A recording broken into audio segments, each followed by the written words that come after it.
묻고 따지고 파헤치는 쟁점 토론 다짜고짜 2부에도 이어가겠습니다. 오늘 최현덕 전 남양주부시장 그리고 이봉준 국민의힘 수원시 장안갑 당협위원장과 함께하고 있습니다.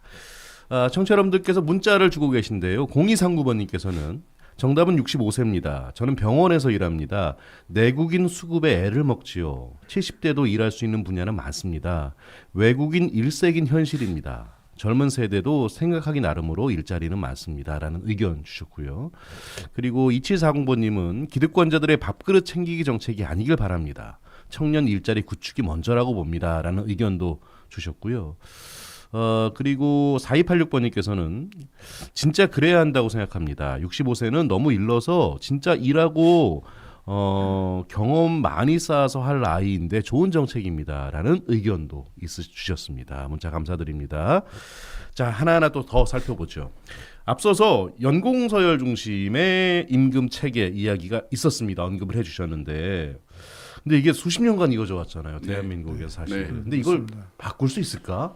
이런 사실 의문도 있습니다. 사실은. 자, 최현덕 전 부시장님. 네, 원래 연공서열제라는 게 과거에는 종신 고용을 보장하기 위해서 만든 제도입니다.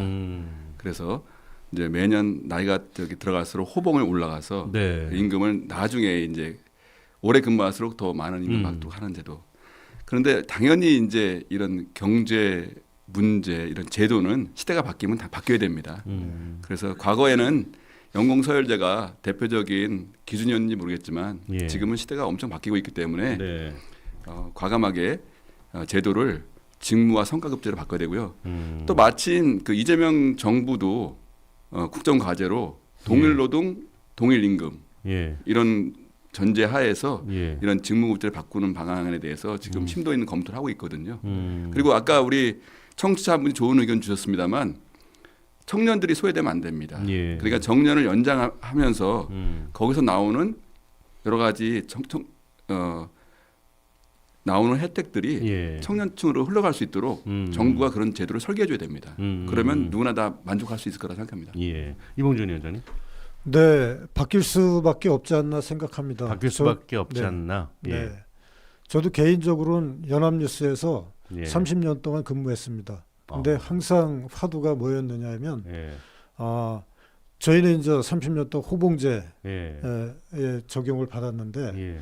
그거를 이제 연봉제로 바꾸고 이런 게 항상 화두였습니다. 예. 근데 이제 노조의 반발이나 그런 것 때문에 쉽게 바뀌지 못하는데 정년을 연장하려면은 이제 어차피 재원은 한정돼 있기 때문에 네. 계속 이 연공서열 시스템을 갖고 가면 예. 이 부담이 경제적 부담이 더 커질 수밖에 없다고 생각합니다. 기업 부담이 커지는 거겠죠. 그렇죠. 예. 그래서 어차피 합리적으로 제도를 바꿔야 되지 않나 그렇게 생각하고 있습니다.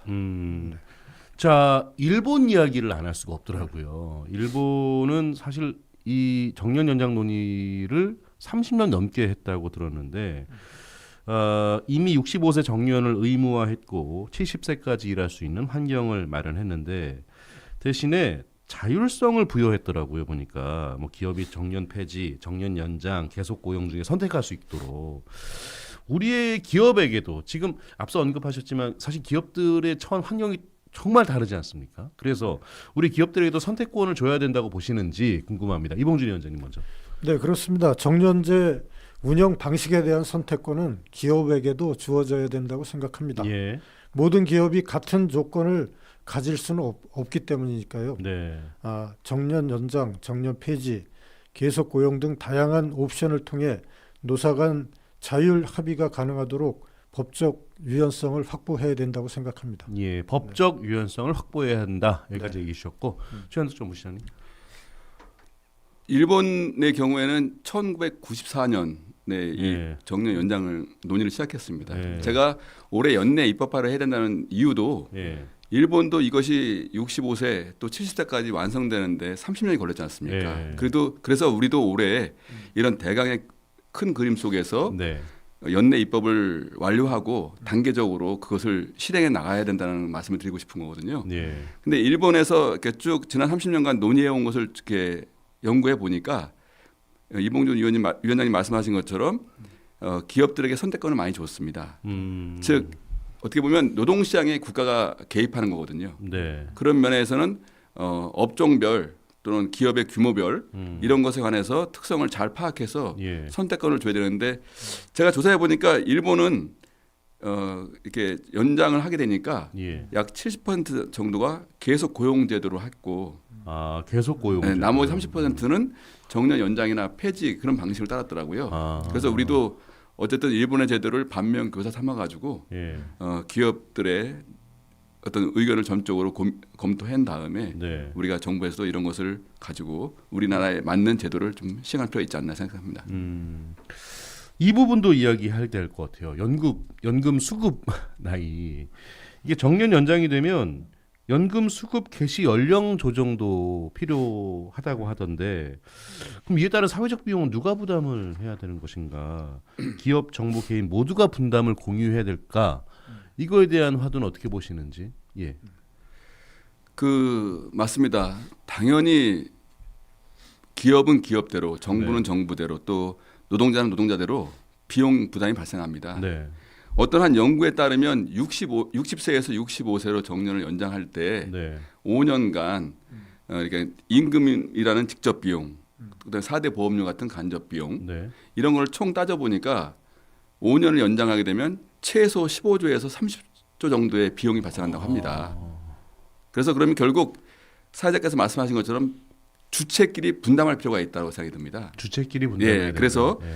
예. 예를 들어서 뭐 기업은 당연히 인건비하고 그 사회보험료를 부담하는 데 있어서 네. 이제 임금 체계를 조정해 줘야 되고요. 예. 정부는 또 정년 연장에 따라서 음. 다양한 고용 지원 정책, 또 세제, 네. 혜택, 또 사회보험료 이런 것들을 바꿔줘야 되고요. 예.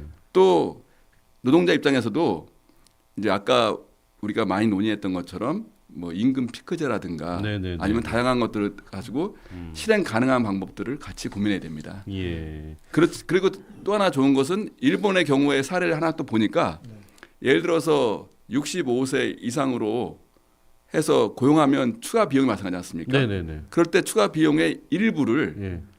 예를 들어서 우리 고용보험료 같은 데서 지원해 주는 겁니다. 아. 그래서 기업의 부담을 초창기에는 낮춰주고 그것이 4대에 정착이 되면 높여가는 방식으로 예. 이렇게 단계적으로 접근했던 것이 좋은 사례 같습니다. 예. 이봉준 위원장님.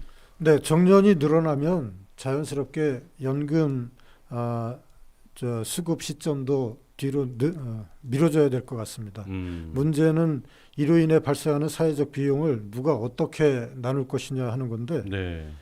저는 정부, 기업, 개인이 함께 합리적으로 분담하는 구조가 필요하다고 생각합니다. 네. 다만 정부가 선도적인 책임을 져야 예. 사회적 신뢰가 유지될 수 있다고 보고 있습니다. 예. 알겠습니다. 일단 뭐 정부의 역할이 가장 중요해 보여요. 두 분 말씀 들어보면.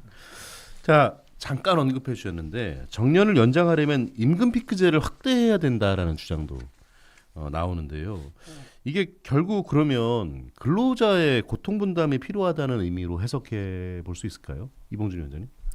현실적으로 그런 것 같습니다. 네. 근데 근로자 입장에서는 또 받아들이기 쉽지 않은 네. 그런 화두인 것 같습니다. 네. 근데 어차피 가장 문제가 되는 건 재원이기 때문에 네. 이것도 당사자들이 수긍할 수 있는 합리적 기준을 마련해야 되지 않을까 그렇게 생각하고 있습니다.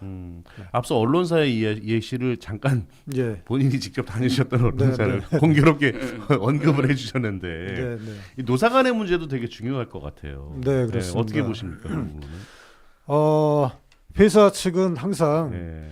이 누적적으로 매년 비용이 늘어나지 않습니까? 네. 그래서 그 비용 부담을 줄이고 싶어하고 네.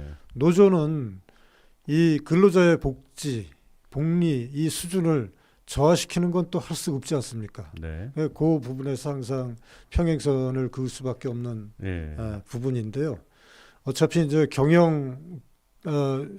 환경이 변화하고 그리고 네. 특히 정년을 연장하는 이런 부분은 예. 그거에 따라서 어차피 이 구조를 좀 합리적으로 바꿔야 되지 않나 예. 그렇게 보고 있습니다. 제가 알기로 이봉준 위원장께서는 노조위원장 출신으로 알고 있는데. 예, 그렇습니다. 예, 알겠습니다. 노조위원장 네. 네, 있습니다. 네. 모든 경험을 통틀어서 네, 얘기해 네, 주셨어요. 네. 최현덕 부시장님 어떻게 보십니까? 임금 피크제가 불가피한 선택일 수 있습니다. 네. 단 조건이 붙습니다. 왜냐하면 어떤 제도든지 장점과 단점이 다 있습니다. 네. 즉 임금이라는 부분, 인건비를 줄이기 위해서 네. 불가피하게 임금 피크제를 해야 된다면 예. 어떤 명확한 기준이 필요합니다. 그렇죠. 즉 임금 피크제를 적용하는 만큼 예. 업무량을 줄여주고요. 아. 그다음에 또 강도도 줄여주고 예. 그리고 또 그것을 임금 피크제로 인해서 절감되는 인건비를 가지고 예. 신규 청년들을 채용할 수 있는 데 써야 됩니다. 이런 조건만 갖춘다면은 예. 노동자가 받아들이지 않을 이유가 없습니다. 그런데 이 지금 현재 우리나라 기업들이 임금 피크제를 무리하게 하다 보니까 네. 굉장히 많은 소송이 걸리고 있습니다. 대표적으로 작년에 뭐 대구 뭐 이렇게 특정 예를 드는 것이 좀 이상할 수 있습니다만 예, 특정 언론사에 네. 임금 피크제에 대해서 고등법원에서 무효라고 판결한 적도 있습니다. 네. 그리고 소송 건수가 계속 늘어나고 있는 거고 많은 경우 사측이 지고 있습니다. 그래서 임금 피크제를 정교하게 예. 노동자도 너무 지나치게 불리하지 않게 예. 또 절감되는 인건비는 반드시 신규 채용이라든가 청년층에 고용하도록 이렇게 명분과 실익이 함께 균형을 맞춰야 될 것 같습니다. 명분과 실익이 함께 네. 균형을 맞춰야 된다. 뭐 이 부분에 대해서 혹시 의견 있으십니까? 뭐 전적으로 공감하고 있습니다. 예, 알겠습니다. 두 분이 굉장히 오늘 호흡이 잘 맞으시는 것 같기도 하고 한편으로. 감사합니다. 근데 뭐 이 부분도 지금 사실 저희가 논의된 이야기 중에 같은 결을 같이 하는 것 같아요. 노동계에서는 지금 일률적으로 65세 정년을 늘려야 한다는 주장인데 이게 정년 연장을 일률적으로 적용하는 게 맞나 가능한가 직종별 유연화가 필요한 거 아니냐라는 의견도 있는데 여기에 대해서 어떻게 생각하는지 궁금합니다. 예, 최현덕 부시장님. 네, 이 사례에 대해서 우리는 이미 좋은 선례가 있습니다. 그래요? 예, 김대중 정부 때 네. 주 5일 근무제를 시행한 적이 있습니다. 예. 제가 당시에 행정자치부에서 예. 근무할 때였는데 예. 주 5일제를 할 때 전면적으로 시행한 게 아닙니다. 근데 입법을 해서 장기 마스터 플랜을 세우고 네. 단계적으로 실행했습니다. 예. 예를 들어서 중앙부처라든가 공공부문의 경우에는 뭐 월 1회 휴무하다가 좀 시간이 지나서 월 2회 휴무. 예. 그러다가 나중에 이제 일정한 시간이 지나서 매주 휴무. 예. 이런 식으로 했고요. 또 아이들을 돌봐야 될 학교 같은 교육기관의 경우에는 맨 나중에 했습니다. 이런 사례가 우리가 원래 가지고 있기 때문에 저희는 이번에 그 정년 연장 문제도 65세로 일단 입법은 연장을 하되 네. 그 안에서 아까 말씀드린 것처럼 업종별로 분야별로 여러 가지 제도를 함께 실행한다면 얼마든지 이런 구조 개혁을 빠른 시간 내에 할 수 있다. 저는 이렇게 보고 있습니다. 예. 이봉준 위원장님 직종별 유연화에 대해서. 네, 모든 업종, 모든 기업이 일률적으로 65세로 이렇게 적용하기는 좀 쉽지 않지 않나 그렇게 생각을 합니다. 정년 연장은 직종, 업종 특성을 고려한 유연한 적용이 필요하다고 봅니다. 예. 특히 단순 노동과 고도의 전문직은 접근 방식이 좀 달라야 되지 않나 이렇게 보고 있습니다. 예. 알겠습니다. 한편으로 이 정년제 개편이 장기적으로는 능력 중심 사회로의 전환을 촉진할 수 있다라고 보는 시각도 있더라고요. 자, 그렇다면 이게 꼭 능력 중심의 사회가 어떻게 해석해야 될지는 모르겠습니다만 이게 근데 한편으로 어떤 전제가 좀 필요하지 않을까라는 시각도 있던데 여기에 대해서 어떻게 생각하는지 궁금합니다. 이봉준 위원장님. 네, 그럴 수 있을 것 같습니다. 정년을 단순히 나이로만 자르지 않고 능력과 성과에 따라 평가받는 구조로 간다면 예. 이는 대한민국 노동시장 전체의 체질을 바꾸는 기회가 될 수도 있습니다. 예. 물론 그에 앞서 공정한 평가 시스템, 직무 기준 정립, 노사 신뢰 회복 등이 전제가 돼야 될 것 같습니다. 예. 최현덕 좀 보시잖아요. 우리 사회 제도는 굉장히 늦게 변합니다. 예. 기술이나 우리 사회 전체가 굉장히 빠르게 변하는 반해서 이 제도가 늦은 측면이 있습니다. 네. 이미 우리는 능력 중심 사회로 바뀌고 있는 상황입니다. 그런데 정년이라는 어떤 제도라는 게 해묵은 제도거든요. 그래서 오히려 현실을 반영한다면 정년 제도를 빠르게 바꿀 필요가 있고요. 예. 그다음에 이제 정년 연장과 더불어서 이 성과급제라든가 직무등급제 이미 네. 뭐 유럽 선진국에서는 많이 쓰고 있는 제도지 않습니까? 그래서 그런 거로 개편을 해야 되고요. 예. 또 이런 문제는 더 크게 보면은 예. 지금 인공지능 네. 예. 출현으로 인해서 예. 하루가 다르게 일 자체가 사라지고 있는 측면이 있습니다. 그렇다면 우리가 좀 더 빠르게 정부 차원에서 대응하지 않으면 굉장히 시기를 놓치지 않을까 저는 이런 안타까운 생각하고 있습니다. 알겠습니다. 뭐 두 분은 많은 부분에서 이제 공감을 하고 계십니다만, 하지만 노사 간의 이해는 좀 첨예하게 갈리는 이슈이기도 해요. 사회적 대타협 과정에서 정치권이 할 수 있는 역할은 무엇일까? 이걸 좀 고민해봤으면 좋겠습니다. 최현덕 총무시장님. 당연히 정치권이 할 일이 너무나 많습니다. 네. 그래서 저희 민주당에서는 이미 지난 올해 4월에 회복과 성장을 위한 정년 연장 TF를 구성해서 네. 지난 7개월 동안 뭐 민주노총, 한국노총뿐만 아니라 경총, 중소기업 이런 데하고 다 함께 모여서 논의를 해오고 있습니다. 네. 그러니까 논의를 오늘 뭐 새롭게 하는 것이 아니고요. 네. 이미 논의를 많이 해왔습니다.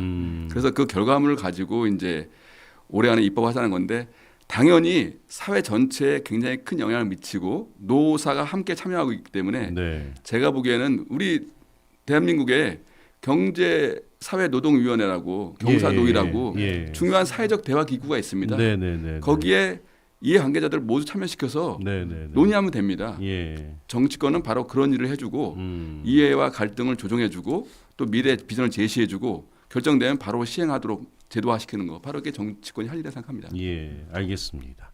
자, 이봉준 위원장님. 네, 정치권은 이념적 논쟁보다 국민의 현실을 반영한 실용적 정책을 내놓아야 합니다. 예. 정년 연장은 노사 간 이해 충돌이 불가피한 만큼 정치권이 중재자이자 조정자 역할을 제대로 해야 합니다. 당리당략보다 국가 미래를 위한 대타협이 필요합니다. 예, 대타협이 필요하다라고 얘기해 주셨습니다. 뭐 경사노위가 또 그 역할을 해야겠죠. 네, 네, 반드시. 그렇습니다. 예.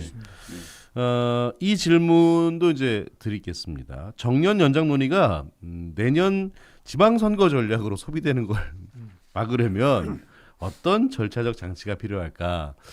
이 질문은 제가 준비를 하면서도 이렇게 질문 드리는 게 맞나 싶긴 했는데 이봉준 위원장님 어떻게 생각하십니까? 매우 중요한 지적인 것 같습니다. 그래요? 예. 예, 정년 연장은 단순한 정책 이슈가 아니라 국민 삶의 질과 직결된 중대한 사회적 합의 과제입니다. 예. 그런데 이를 지방선거용 공약이나 정치적 선심성 이슈로만 활용하게 되면 오히려 국민의 신뢰를 떨어뜨리고 정책 본질이 왜곡될 수 있습니다. 예. 이를 막기 위해선 먼저 정책 공론화의 주체를 정치권이 아닌 독립적인 사회적 기구로 이관하는 것이 필요합니다. 시민사회, 노사 대표, 전문가가 참여하는 중립적 사회적 대화기구를 만들어 예. 사전 논의와 합의 과정을 거친 뒤 정치권은 그 결과를 입법이나 행정조치로 옮기는 절차적 신뢰 구조를 구축해야 합니다. 예. 또한 선거 국면에서 정년 연장과 같은 민감한 이슈가 등장할 경우 예. 공약 실현 가능성과 재정 방향 등을 투명하게 평가하는 제도적 장치도 마련돼야 합니다. 정치가 정책을 선도하되 국민을 앞세운 소위 보여주기식 쇼잉이 되어서는 안 된다고 생각합니다. 예.